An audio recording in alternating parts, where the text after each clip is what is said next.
আমরা সালাতে নিয়ত পড়ে থাকি। এখন অনেকেই বলতেছেন নিয়ত পড়া ঠিক নয়। এই ব্যাপারে বিস্তারিত জানিয়ে জীবিত করবেন, বাধিত করবেন। হ্যাঁ, সালাতে আপনারা নিয়ত পড়েন। নিয়ত শব্দের অর্থটাই বাংলাদেশে বোঝানো হয়নি। নিয়ত আবার পড়ে কেমনে? নিয়ত মানে মনের ভাব। নিয়ত বলা হয় ভাব, ইচ্ছা। ইচ্ছা কি পড়া যায় নাকি? ইচ্ছা পড়বেন কেমন? ইচ্ছা তো পড়ার জিনিস না। নিয়ত মানে তার মনোভাব। মনোভাবটা কি? মনের মধ্যে একটা ভাব লুকিয়ে আছে, ওটা মনে থাকবে। এটা এক রব্বুল আলামিন ছাড়া আর কেউ বাইরে থেকে বুঝবে না। ওয়ালাকিন ইয়ানজুরু ইলা কুলুবিকুম ওয়া নিয়াতিকুম।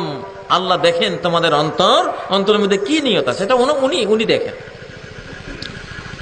এখন বাংলাদেশের নিয়ত হচ্ছে নাওয়াইতু আন উসাল্লিয়া, আর কোরআন হাদিসের নিয়ত হলো মনোভাব, ইখলাস, তাওহীদ। ভিতরে আল্লাহমুখীটা আছে কিনা। এই লোক কি আল্লাহকে খুশি করার জন্য নামাজে দাঁড়াইছে না মানুষকে খুশি করার জন্য? ভাবটা কি? ভাবটা কি মানুষকে খুশি করবার ভাব, না ভাবটা আল্লাহকে খুশি করার ভাব? এই ভাবকে বলা হয় নিয়ত। ইন্টেনশন কি? তার ইচ্ছা কি, চাহিদা কি ভিতরে, যেটা অন্তরে লুকিয়ে আছে, ওইটা। এটা তো মুখে বলা জিনিস না। নাওয়াইতু নুসাল্লি লিল্লাহি আরবা রাকাত, একবার আরবা, আবার সালাসে রাকাত, আবার রাকাতায়।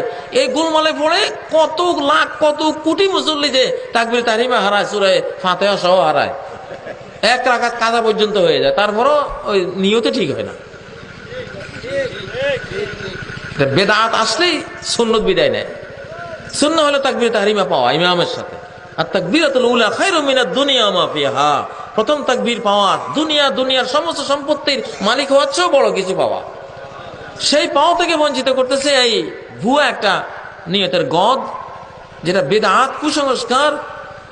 এটাকে নিয়ত বলা হয় না। নিয়ত বলা হয় কাকে? এটা ফেলুল কলব, অন্তরের কাজ, অন্তরের ভাব। আমি আল্লাহকে চাই না আমি দুনিয়াকে চাই, নাকি মানুষকে খুশি করতে চাই। ওই চাওয়াটা এটা ভিতরে থাকবে, ভিতরে লুকিয়ে থাকবে, এটা মুখে আসবে না কোনোদিন।